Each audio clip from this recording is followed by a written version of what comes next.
جازفت بحياتها عشان خاطر كوبايه الشاي دي. شباب ازيكم عاملين ايه؟ إيه الاخبار؟ معاكم احمد. ان شاء الله هبتدي اتكلم عن واو من هنا ورايح.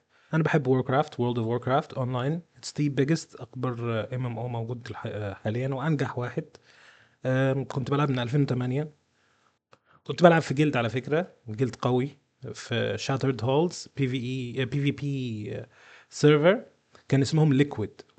كان الجلد بتاعنا كان اول جلد، كان جلد مشهور يعني، واحنا كنا من اول الناس اللي قتلوا الليتش كينج. وقعدنا، انا فاكر يوميها قعدنا من الساعة 8 بالليل لغاية الساعة 8 الصبح متواصل، عشان خاطر نقتل الليتش كينج. و we did it.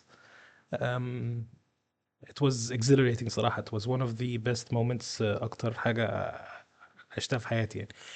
anyways حاليا انا باك ميد نايت، وحاليا راجع عشان خاطر بيقولوا ان الكونتنت هيتغير وذا واي بيبل جير اب هتتغير وكده. وبنتفرج حاليا، هتفرج على الفيديو بتاع coming home cinematic world of warcraft midnight. بس فخلينا نبص ونشوف واقول لكم رأيي.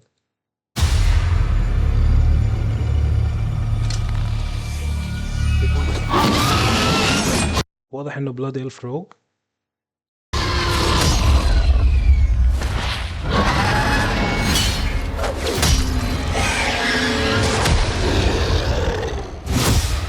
شادو ستيب.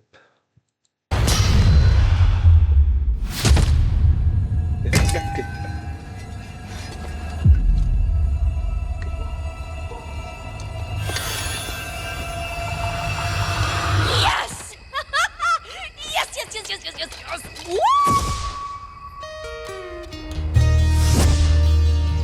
سؤال، هي عملت شادو ستيب وبعدين لقت نفسها في النيبرهود ولا ايه بالظبط؟ بس anyways looked fun.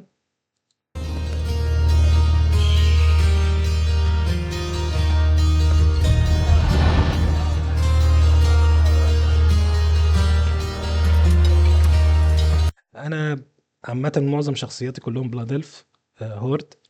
ففكرة انهم عاملين عينيها برتقالية ده حلو، لانه that means انه she's not relying on Phil ولا الباور بتاعها بيجي لها من السانويل عامة يعني.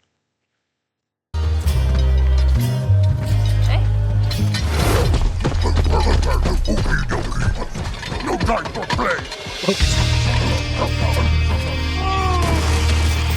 الديث نايت تورن.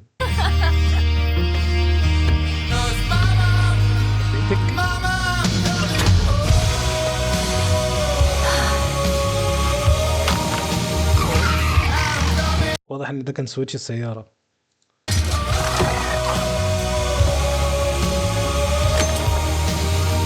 ده الجلد. ده الجلد ميرلاك.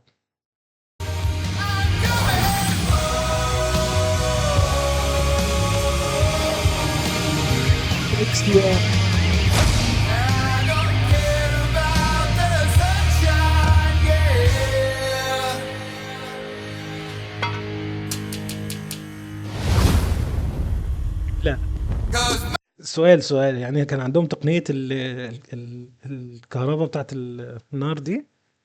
انتوا عارفين ان انا من لغاية 2018 كنت بحط كبريت وبولع بالكبريت، وبولع بولاعة. استغفر الله. لا، وفي الاخر المشكلة بقى. اوكي انا فهمت. هي خدت حاجة ديكور من الموب، تمام. واللي مستوعب انه خلاص يعني في ميد نايت لما تيجي تقتل موبز هيطلع لك منها، هيعملوا دروب بقى الديكور وكده. يعني ايه جازفت بحياتها عشان خاطر كوبايه الشاي دي، بجد.